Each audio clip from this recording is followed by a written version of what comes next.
Good morning everyone.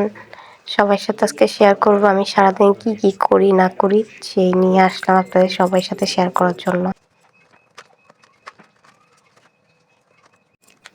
তো সকাল সকাল স্নানটা আগে শেষ করে নিলাম। স্নান শেষ করে এখন সিঁদুর পরবো। সিঁদুর পরতে আসলাম। সিঁদুরটা হচ্ছে এমন একটা জিনিস যে আমাদের হিন্দু মেয়েদের সিঁদুর না দিলে মনে হচ্ছে কিছুই নেই, কিছু পুরোটা খালি খালি মনে হয়। আমাদের জীবনে সবচেয়ে মূল্যবান জিনিস হলো এই একটা জিনিস, সেটা হচ্ছে সিঁদুর। দিন শুরু হওয়ার আগে কপালে সিঁদুর না ছোঁয়ালে মনে হয় যেন কিছু না কিছু একটা রয়ে গেছে। তো সিঁদুর দেওয়া শেষ করে এখন ঠাকুর আসনের সামনে যাব, মার প্রণাম করব। মার কাছে চলে গেলাম। মার কাছে গিয়ে প্রণাম করব, আসন দিব, আসনে সব কিছু জোগাড় করে এখন আরতি করব। ঠাকুর আসনের আরতি শেষ করব। ঠাকুর আসনের আরতি শেষ করে মার আরতি করবো। সকাল শুরুতে মার আরতি না করলে কি হয় বলুন? মার আরতি করতে যাব। মা হচ্ছে দুনিয়ার জগৎ জননী মা, আমাদের বড় মা। তো মার আরতি শেষ করে চলে এলাম রান্নাঘরে। প্রতিদিনের মতো রান্নাঘরে রান্না করতে। রান্না করব এখন, নিরামিষ রান্না করব প্রথমে, তারপরে ডিম দিয়ে আলুর রসা করব। নিরামিষটা রান্না করা শেষ। নিরামিষ রান্না করে হটপটে নিয়ে নিব যেন তরকারিটা একটু গরম থাকে, কারণ শীতকাল তো গরম গরম তরকারি খেতে অনেক ভালো লাগে। এরপর আলুর রসাতে চলে যাবো। আলুর রসার জন্য সব কেটে নিচ্ছি, সব কিছু কাটাকুটা শেষ। এখন ডিম ভেঙে নিলাম, ডিম আলুর রসা করব।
তো ডিম আলুর রসা রান্না করা শেষ। রান্না করতে না করতে দেখি হঠাৎ করে আমার মা উঠেছে।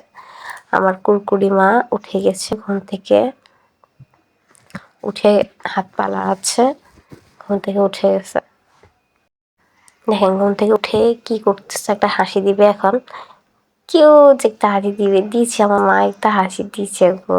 আমার মা হাসি দিতেছে, দেখেছেন সবাই? তো আজকের জন্য বাই, সবাই ভালো থাকবেন, নমস্কার।